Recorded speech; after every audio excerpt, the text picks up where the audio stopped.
In 1937, while America's railroads chased headlines with flashy new diesels, Santa Fe signed off on a single, wild experiment. A giant 464 steam locomotive was wrapped in robin's egg blue, meant to outshine even its own legendary warbonnets. The gamble risked millions and dared to challenge the future itself. Yet only one was ever built. So why was Santa Fe's boldest bet, the Blue Goose, never repeated? For forgotten stories of industrial ambition and risk, subscribe and let us unravel the high-stakes boardroom crisis that set this blue legend in motion. Santa Fe's directors gathered in early 1937 facing a stark divide. Across the industry, rival railroads were pouring money into diesel streamliners, chasing headlines and promising a new era. Yet on Santa Fe's own rails, steam still pulled the company's most important trains. The boardroom debate was sharp. Should they leap into diesel or double down on proven steam power? Minutes from that year's approval meeting reveal a compromise shaped by caution and ambition. Orders for a new class of 6 powerful Hudsons with a 4/6 four-wheel arrangement went to Baldwin, but only one would wear a streamlined shell, a calculated hedge, not a fleet-wide gamble. Executives wanted the publicity of a modern showpiece without risking millions on an unproven concept. The streamlined prototype would serve as a test bed, gathering data on costs, servicing, and public response, while its 5 sisters remained conventionally built for reliability. At the same time, Santa Fe signed contracts for the first warbonnet diesels, ensuring that no matter which technology proved superior, the company would not be left behind. This dual investment strategy locked in the decision. Only a single locomotive, number 3460, would be transformed into a bold blue symbol, while the rest of the class stayed practical and familiar. The risk was contained, the stakes high, and the stage set for an experiment that would define the limits of steam's last stand. Baldwin Locomotive Works delivered the 3460 class in 1937 as a demonstration of what modern steam could achieve. These were not ordinary passenger engines. Each rolled out of the Philadelphia shops as a 464 Hudson, a wheel arrangement chosen for its balance of speed and power. The driving wheels measured a full 84 inches across, 7 feet in diameter, allowing the engines to maintain high speeds mile after mile across the plains. Boiler pressure was set at 300 pounds per square inch, a figure that pushed the limits of contemporary metallurgy and delivered more energy per pound of steam. Beneath the streamlined shell of number 3460 and the exposed frames of her 5 sisters, the mechanical core was identical. Baldwin equipped every locomotive in the class with a modern feedwater heater that preheated water before it entered the boiler, saving fuel and reducing thermal shock. Roller bearings supplied by SKF were fitted to every axle. This detail mattered. Less friction meant smoother rides, less wear, and longer intervals between overhauls. The frame itself was a single, rigid casting, a departure from the older, riveted multi-piece designs that flexed and wore unevenly over time. Solid disc drivers replaced traditional spoked wheels, improving both balance and traction at speed. Santa Fe's engineers specified these features for one reason: to pull heavy passenger trains at sustained speeds over the nearly 1,000-mile stretch between La Junta and Chicago. The 3460 locomotives were larger and heavier than any Hudsons the railroad had rostered before, designed to handle 16-car consists with ease. Every detail, from the oversized drivers to the high-pressure boiler and advanced bearings, reflected a single purpose: reliability and speed without compromise. These were machines built for the future, even as that future was already starting to look uncertain. Number 3460 rolled out of Baldwin shops unlike any other steam engine on Santa Fe's roster. Its streamlined shell, finished in robin's egg blue with silver trim, stretched from the pilot to the tender in a continuous sweep of metal. The design was no accident of engineering. Santa Fe's publicity department worked closely with Baldwin's draftsmen, insisting that every curve and panel send a message. This was not yesterday's steam locomotive. The blue paint, a dramatic break from the railroad's usual black and gold, made the engine stand out even among the boldest streamliners of the day. Silver accents traced the edges of the casing, catching sunlight and camera flashes alike.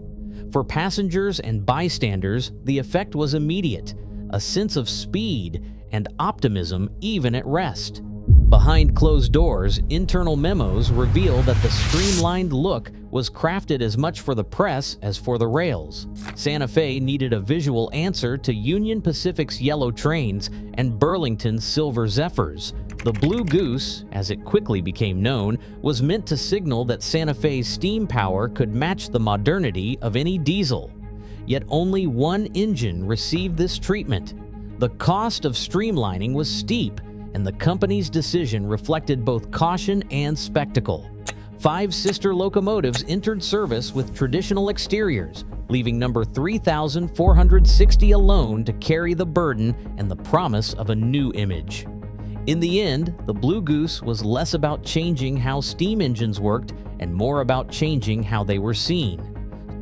Streamlining number 3,460 came with a price tag that went far beyond paint and polish.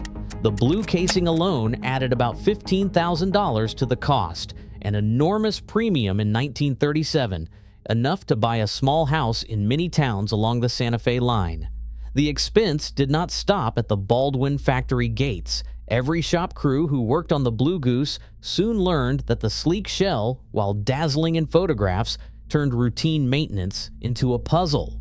Panels had to be unbolted and lifted away just to reach valves, bearings, or boiler fittings. What took minutes on a conventional Hudson could drag into hours under the casing. Shop logs from the late 1930s record increased man-hours for even basic inspections, and the added labor hit the railroad's bottom line every month the engine ran. Heat was another hidden cost. The streamlined shroud, designed to slice through the wind, trapped warmth inside the machinery. During long summer runs, temperatures inside the casing soared, baking the running gear and making the cab stifling for crews. Lubrication points grew harder to check, and bearings ran hotter than on the unadorned sister engines. Some shop workers quietly questioned whether the eye-catching lines were worth the sweat and extra wrench work. Maintenance staff found themselves improvising, cutting back skirting, adding vents, and searching for shortcuts that would not compromise the engine's appearance. These workarounds chipped away at the illusion of effortless modernity.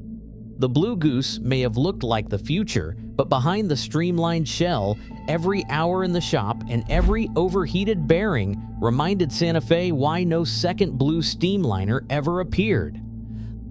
The 3460 class proved its worth not just in design, but in action.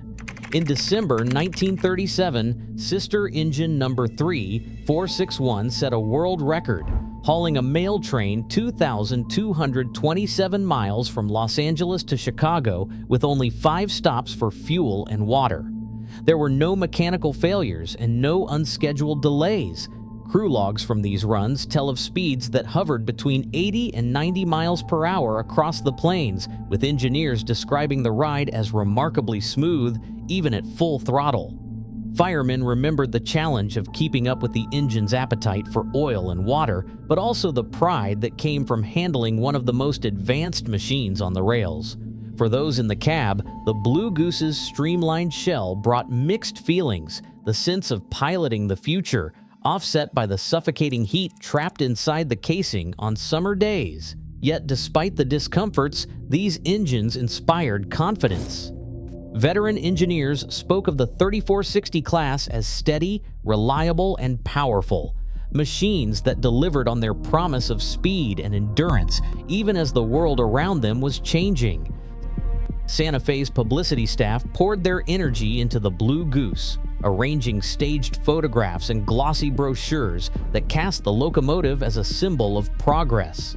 Magazine spreads and company handouts showed the engine gleaming against the prairie sky, its robin's egg blue paint meant to reassure travelers that steam could be just as modern as any diesel. Publicity events brought out dignitaries and photographers, each image carefully composed to project confidence. But behind the scenes, the numbers told a different story. Diesel locomotives, already in service on the Super Chief, delivered operating savings that steam simply could not match. Diesels used less fuel, needed fewer crew, and spent less time in the shop. Maintenance budgets reflected the difference. Every hour spent unbolting panels on the Blue Goose was an hour lost to the bottom line. Internal cost comparisons circulated among Santa Fe executives, and the choice became clear. While the Blue Goose dazzled in print, the real future was painted in red and silver, quietly pulling ahead with every mile. Innovation rarely leaves permanent traces. Often, only memories and one survivor remain. As technology races ahead, bold experiments vanish, but their ambition shapes what follows. The urge to blend art and engineering endures, asking what risks will define tomorrow's icons. Share your thoughts on what should be preserved and why.